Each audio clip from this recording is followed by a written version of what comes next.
Hello बच्चों, मेरा नाम है आशीष और आप देख रहे हैं NCERT विद आशीष। तो बच्चों, हमने पिछले वीडियो में क्लास 6 चैप्टर 15 पाठ 15 हमारे चारों ओर की वायु, ये पाठ का नाम है बच्चों। और हमने इसकी शुरुआत की थी। पिछले वीडियो में हमने बताया था बच्चों इसके कुछ टॉपिक्स और कुछ बाकी थे बच्चों। तो आज हम लोग इस वीडियो में हमारे चारों ओर वायु, इस पाठ को हम लोग समाप्त करेंगे बच्चों। तो चलिए एक थोड़ा सा छोटा सा रिव्यू हम लोग करेंगे, इसके बाद चैप्टर को आगे बढ़ाते हैं। तो हमारे चारों ओर वायु बच्चों, हमने इस चैप्टर में पढ़ा था कि वायु अलग अलग तरह से वायु को हम लोग सिर्फ अनुभव कर सकते हैं, इसको देख नहीं सकते बच्चों। जैसे कि हमने कई सारे एग्जाम्पल भी, उदाहरण भी देखे थे। पंखे के चालू होने पर खुली पुस्तक के पन्नों का आवाज करने लगना, पत्तियों की खड़खड़ाहट, ये सारी हमने पढ़ चुके थे बच्चों। आगे हमने एग्जाम्पल देखा था गिरनी के माध्यम से, फिरकियों के माध्यम से वायु की उपस्थिति।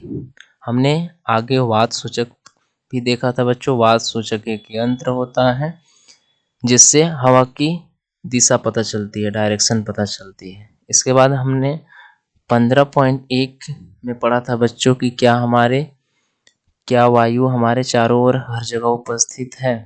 तो हाँ बच्चों, हमने इसको देखा था, वायु हमारे हर जगह उपस्थित होती है।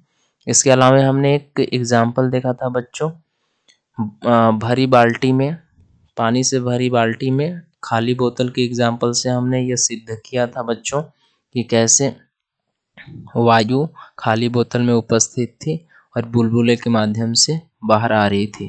तो बच्चों, इस तरह से हमने पिछले वीडियो में सारा कुछ पढ़ा हुआ है। यहाँ पे सिर्फ क्विक रिवीजन कर रहा हूँ हम लोग।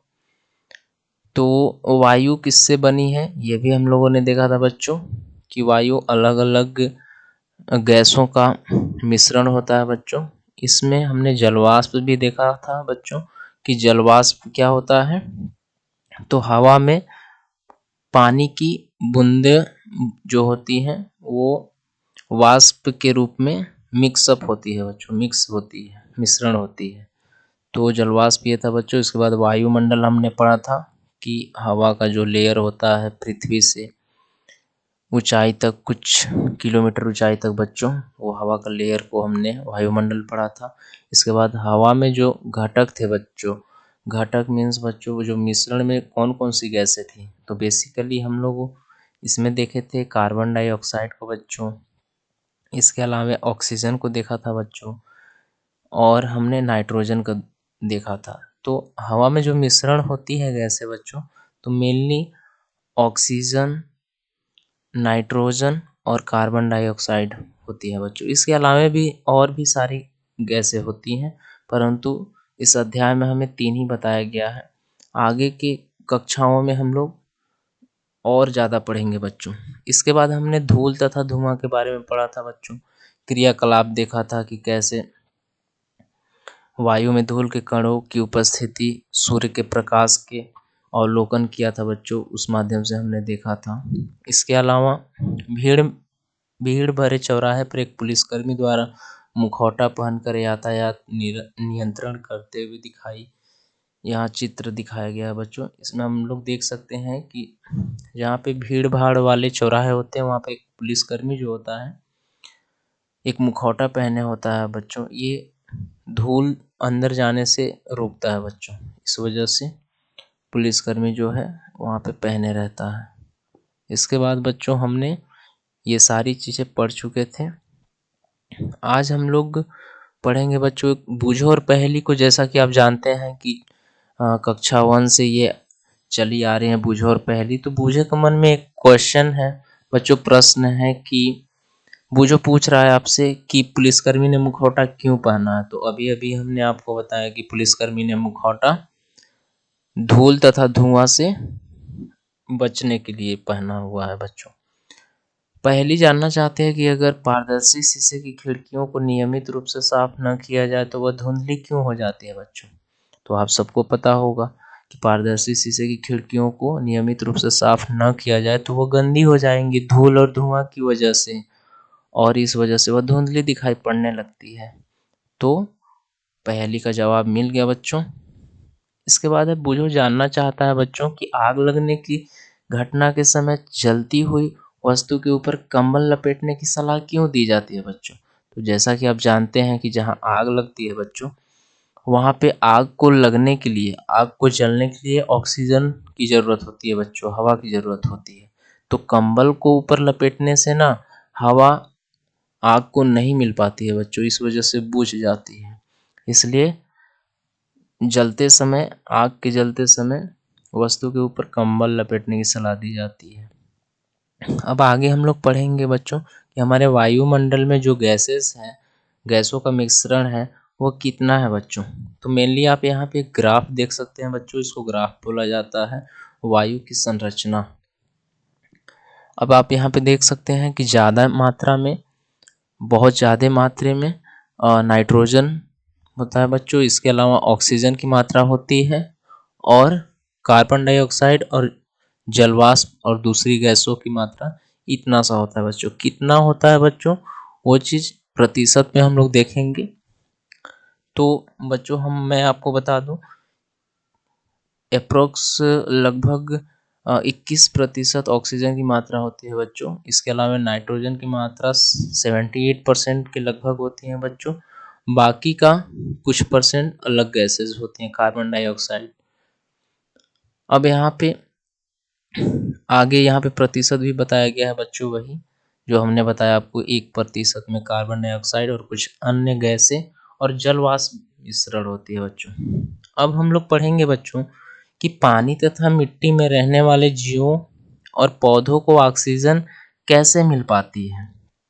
आखिर बच्चों आपके मन में क्वेश्चन आता होगा, प्रश्न आता होगा कि पानी तथा मिट्टी में जो जीव रहते हैं बच्चों, उनको ऑक्सीजन कैसे मिल पाती है। क्योंकि हम सभी जानते हैं कि जिंदा रहने के लिए या सभी जीवों को ऑक्सीजन की आवश्यकता होती है।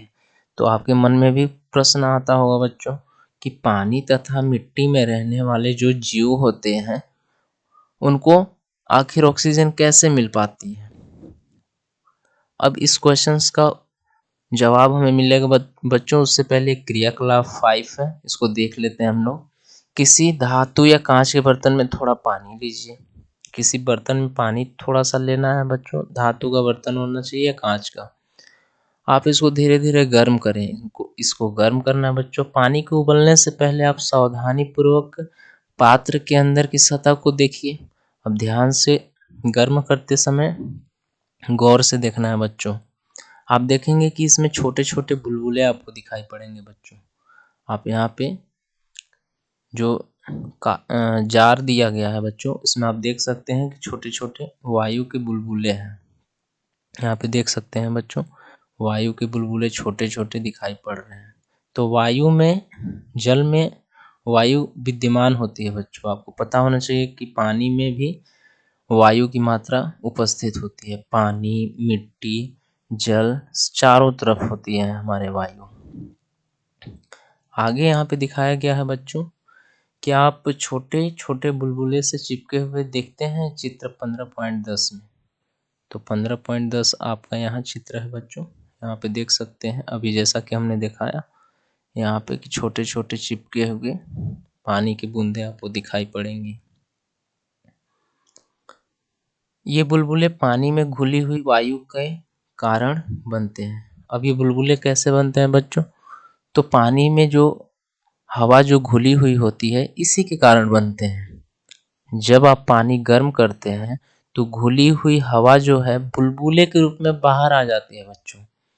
आप पानी को यदि और गर्म करते हैं तो पानी वाष्प में परिवर्तित हो जाती है और अंततः उबलने लग जाता है। हमने अध्याय 8 और 9 में पढ़ा है बच्चों कि जो जीव पानी में रहते हैं वे श्वसन के लिए, मतलब सांस लेने के लिए पानी में घुली हुई ऑक्सीजन का उपयोग करते हैं। जो जीव गहरी मिट्टी के अंदर रहते हैं बच्चों, उन्हें भी सांस लेने के लिए आवश्यकता होती है, ऑक्सीजन की आवश्यकता होती है, क्योंकि वे भी जीव होते हैं। और हम जानते हैं कि सभी सजीवों को ऑक्सीजन की आवश्यकता होती है। तो आखिर मिट्टी के अंदर रहने वाले जीव कैसे लेते होंगे सांस? तो हमें पता होना चाहिए बच्चों कि मिट्टी के अंदर भी वायु उपस्थित होती है, ऑक्सीजन उपस्थित होती है। वे सभी श्वसन क्रिया के लिए वो आवश्यक वायु वहीं से प्राप्त करते हैं। अब क्रियाकलाप 6 में देखेंगे बच्चों क्या दिखाया गया है, बताया गया है कि एक बीकर या कांच के गिलास में सूखी मिट्टी का एक ढेला लेना है। एक सूखी मिट्टी का ढेला लेना है बच्चों, इसमें पानी डालना है। पानी डालिए और अवलोकन कीजिए, मतलब ध्यान से देखिए, ऑब्जर्वेशन कीजिए क्या होता है। क्या आप मिट्टी के बुलबुले निकलते हुए देखते हैं? ये बुलबुले संकेत करते हैं, दिखाते हैं, बताते हैं हमें कि मिट्टी में भी वायु होती है। इससे यह सिद्ध होता है बच्चों कि मिट्टी में भी वायु होती है। जब मिट्टी के ढेले पर पानी डाला जाता है तो उसमें विद्यमान वायु विस्थापित हो जाती है। विस्थापित मतलब बच्चों बाहर आ जाती है, और जैसे ही बाहर आती है तो वो बुलबुले के रूप में दिखाई देती है बच्चों। मिट्टी के अंदर पाए जाने वाले जीव एवं पौधों की जड़ें श्वसन के लिए पौधों के द्वारा प्रकाश संश्लेषण से बना रहता है। पौधे लोग प्रकाश संश्लेषण के थ्रू श्वसन के लिए जो चाहिए होता है ऑक्सीजन बच्चों, उस प्रकाश संश्लेषण में बना रहता है। इससे यह स्पष्ट हो जाता है, सिद्ध हो जाता है कि पौधे तथा जंतु एक दूसरे पर निर्भर है। इससे हम लोग ये पता चल जाता है बच्चों हम लोगों को कि पौधे तथा जंतु एक दूसरे पर निर्भर होते हैं बच्चों। अब हम यह अनुभव कर सकते हैं कि पृथ्वी पर जीवन के लिए वायु अत्यंत महत्वपूर्ण है। तो अब बच्चों हम लोग ये अनुभव कर सकते हैं कि हमारी पृथ्वी पर, हमारी धरती पर जीवन जीने के लिए हवा या ऑक्सीजन कितना महत्वपूर्ण होता है बच्चों। क्या वायु के कुछ अन्य उपयोग भी हैं? अच्छा, आपको पता है बच्चों कि क्या वायु के अन्य उपयोग और हैं? जैसे आपने कहाँ कहाँ हवा का और उपयोग होते हुए देखा है? तो क्या आपने पवन चक्की के बारे में सुना है? आपने पवन चक्की सुना है बच्चों? पवन चक्की बच्चों इस तरह से यहाँ चित्र में दिखाया गया, आप देख सकते हैं। ये पवन चक्की है बच्चों, ये इसके पंखे हैं। जब ये पंखे घूमते हैं बच्चों तो इससे हमें इलेक्ट्रिसिटी प्राप्त होती है, विद्युत प्राप्त होती है बच्चों, लाइन प्राप्त होती है जिसे बोला जाता है। तो इन्हें पवन चक्की बोला जाता है बच्चों। ये वैसे क्षेत्रों में लगाए जाते हैं बच्चों जहाँ पे ज़्यादा पवन हवा चलता है, और वहाँ पे लगा करके इसे लगा देने के बाद ये पंखे घूमते हैं, बहुत तेज़ी से घूमते हैं। बहुत तेज़ी से घूमने के कारण इसमें टरबाइन लगे हुए होते हैं बच्चों, मोटर और टरबाइन होता है जो इसको विद्युत ऊर्जा में बदल देता है बच्चों। तो इस तरीके से यहाँ पे पवन चक्की आप देख सकते हैं, और यहाँ पे एक ही दिखाया गया है बच्चों। ये जिस क्षेत्र में लगाए जाते हैं वहाँ पे बहुत सारे मात्रा में लगाए जाते हैं, बहुत मात्रा में। अब आगे देखते हैं बच्चों।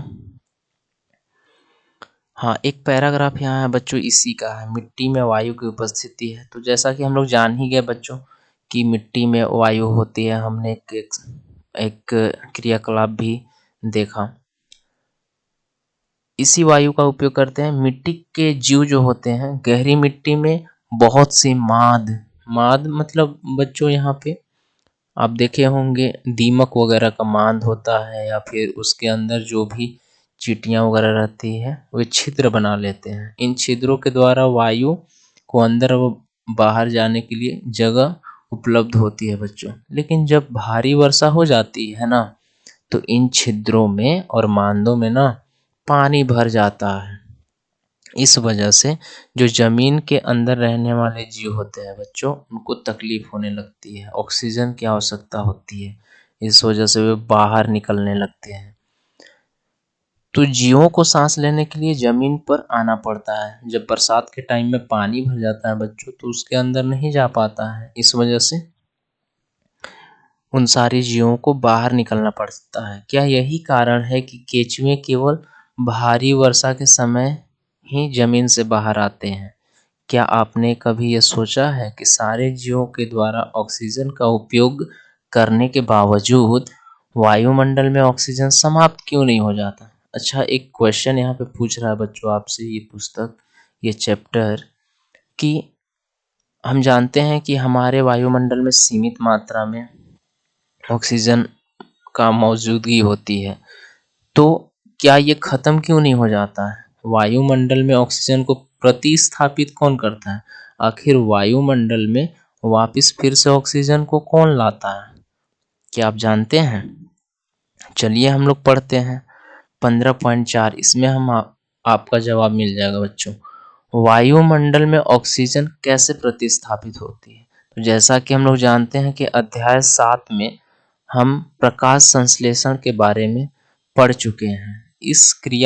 इस प्रक्रिया में पौधे अपना भोजन खुद से बनाते हैं बच्चों, तथा इसके साथ ही ऑक्सीजन उत्पन्न होती है। जैसा कि हम लोग जानते हैं बच्चों कि प्रकाश संश्लेषण की प्रक्रिया में जब पौधे भोजन बना रहे होते हैं तो कार्बन डाइऑक्साइड को वे सोख लेते हैं, एब्जॉर्ब कर लेते हैं, और बदले में हमें प्रोडक्ट के रूप में ऑक्सीजन बाहर छोड़ते हैं बच्चों। तो यही होती है कि वायुमंडल में ऑक्सीजन जो है प्रतिस्थापित हो जाती है, मतलब फिर से वापस आ जाती है। पौधे श्वसन में ऑक्सीजन का उपयोग करते हैं बच्चों, उपयोग करते हैं, परंतु उपयोग की गई ऑक्सीजन की तुलना में ना वे अधिक ऑक्सीजन को उत्पन्न भी कर लेते हैं। ऐसा नहीं है बच्चों कि वे ऑक्सीजन उपयोग ही नहीं करते हैं, वो भी ऑक्सीजन को उपयोग करते हैं, पौधे भी, लेकिन जितना करते हैं उसकी तुलना में, उसकी अपेक्षा वे बहुत ज़्यादा मात्रा में बाहर छोड़ देते हैं हम लोगों के लिए। तो बहुत जितना लेते हैं उसकी तुलना में ज़्यादा मात्रा में वे ऑक्सीजन को बाहर छोड़ देते हैं। यही वास्तविकता है बच्चों कि जंतु पौधे के बिना जीवित नहीं रह सकते। यही कारण है बच्चों कि जंतु जो है पौधे के बिना जीवित नहीं रह सकते। पौधों एवं जंतुओं के श्वसन एक दूसरे पे निर्भर करता है बच्चों। अब आप यहाँ पे देख सकते हैं एक पवन चक्की दिया गया है। पवन चक्की के बारे में हमने आपको बता दिया बच्चों। वायु पवन चक्की को घुमाती है। पवन चक्की का उपयोग ट्यूबवेल से पानी निकालने के लिए किया जाता है तथा आटा चक्की को चलाने के लिए भी होता है बच्चों। देखिए, वायु की अलग अलग उपयोग होती है बच्चों। जैसा कि हम आपको बताएं कि पवन चक्की का इस्तेमाल विद्युत के लिए होता है, तो बच्चों विद्युत के लिए भी होता है और भी बहुत सारी चीज़ों के लिए। जैसा कि आप यहाँ देख सकते हैं, ट्यूबवेल से पानी निकालने के लिए किया जाता है बच्चों, तथा आटा चक्की को चलाने के लिए भी पवन चक्की का इस्तेमाल किया जाता है। आप यहाँ पे देख सकते हैं बच्चों, विद्युत भी उत्पन्न करता है। वायु नावों के खेने में ग्लाइडर, पैराशूट तथा हवाई जहाज को चलाने में भी सहायता करती है। पक्षी, चमगादड़ तथा कीड़े वायु की उपस्थिति के कारण ही उड़ पाते हैं।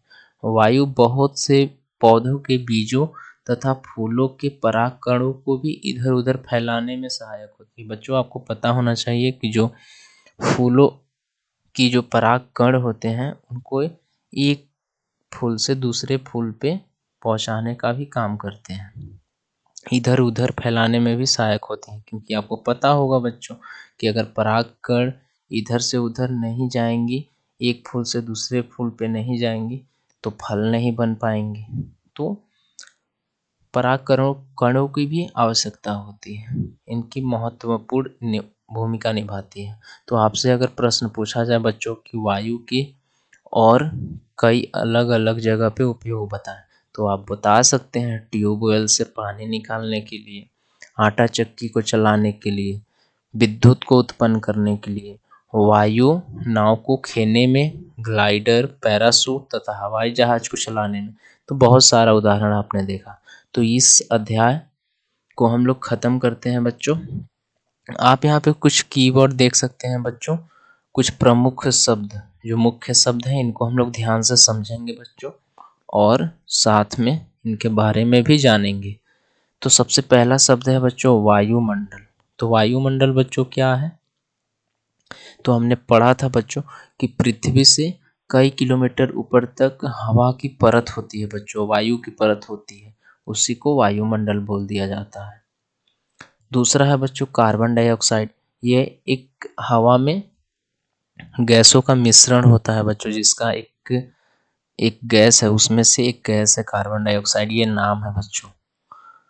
अगला है वायु की संरचना। वायु की संरचना में ग्राफ बताती है बच्चों कि वायु में कितना प्रतिशत ऑक्सीजन, नाइट्रोजन और कार्बन डाइऑक्साइड की मात्रा और अन्य गैसों की मात्रा कितनी होती है।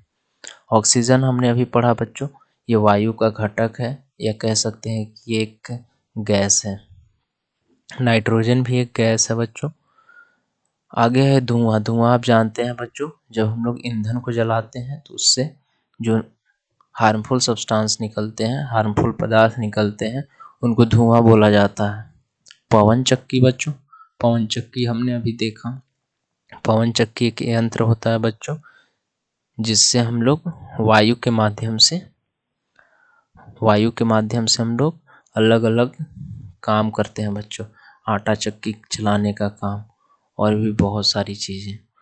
तो अब हम लोग पढ़ेंगे बच्चों सारांश। बच्चों सारांश ना सारे चैप्टर का निचोड़ होता है। कह सकते हैं कि आप सारे जितने अब इस पाठ में हम लोग पढ़े हैं, ये सारांश में एक ही बार में हम लोग रिवाइज कर पाएंगे। तो सबसे पहला टॉपिक है बच्चों, यहाँ पे पहला पॉइंट है बच्चों, टॉपिक नहीं कहेंगे, पॉइंट बोलेंगे। पहला पॉइंट है कि वायु प्रत्येक स्थान पे मिलती है।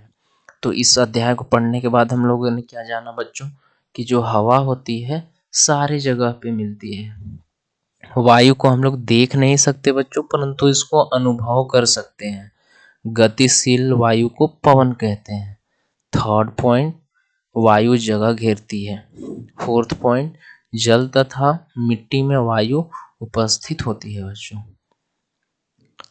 वायु नाइट्रोजन, ऑक्सीजन, कार्बन डाइऑक्साइड, जलवाष्प तथा कुछ अन्य गैसों का मिश्रण भी है। इनमें कुछ धूल कण भी हो सकते हैं बच्चों। ऑक्सीजन ज्वलन में भी सहायता करता है। हमने एक एग्जाम्पल भी देखा था बच्चों, बूझो का प्रश्न था कि आखिर आग जलते समय कंबल लपेटने की सलाह क्यों दी जाती है। तो हम लोग जानते हैं कि आग को जलने के लिए भी ऑक्सीजन की आवश्यकता होती है बच्चों। तो आग ज्वलन में भी सहायता करता है तथा श्वसन के लिए भी आवश्यक है। इसके बाद वायु की वह परत, हवा की वैसी परत जो पृथ्वी को घेरे हुए है कुछ किलोमीटर ऊपर तक बच्चों, उसी को वायुमंडल कहते हैं। पृथ्वी पर जीवन के लिए वायुमंडल आवश्यक है, इसे भी याद रखें बच्चों, क्योंकि वायुमंडल अगर नहीं रहेगा बच्चों तो हम लोग हवा नहीं ले सकते, ऑक्सीजन नहीं ले सकते, और ऑक्सीजन नहीं ले सकते तो हम लोग जिंदा नहीं रह सकते। जलीय प्राणी श्वसन के लिए जल में घुली वायु का उपयोग करते हैं। तो ये आपका पॉइंट था बच्चों कि जो जल में रहने वाले जीव होते हैं वे अपने ऑक्सीजन को लेने के लिए जल में घुली हुई वायु का उपयोग करते हैं। और ये लास्ट आपका प्रश्न है, पॉइंट है बच्चों, वायु से ऑक्सीजन तथा कार्बन डाइऑक्साइड के आदान प्रदान के लिए पौधे तथा जंतु एक दूसरे पर निर्भर होते हैं। तो हम लोगों ने जाना बच्चों कि कैसे पौधे लोग ऑक्सीजन को छोड़ते हैं और कार्बन डाइऑक्साइड को अवशोषित करते हैं, और पौधे और जंतु एक दूसरे पे निर्भर होते हैं बच्चों। तो ये आपका अध्याय खत्म हुआ बच्चों। और आप हमें कमेंट करके बता सकते हैं, अगर आपको अभ्यास भी चाहिए होगा, अभ्यास प्रश्न अगर आपको चाहिए होगा तो आप कमेंट बॉक्स में बता सकते हैं बच्चों। और कमेंट बॉक्स में ये भी बताएं कि अगली बार मैं कौन सा अध्याय मैं आपको बताऊं। अगर आप कहेंगे तो ये सारे क्वेश्चंस आंसर का एक अलग वीडियो मैं बना दूंगा बच्चों। ये वीडियो बहुत लंबा हो चुका है। तब तक के लिए शुक्रिया।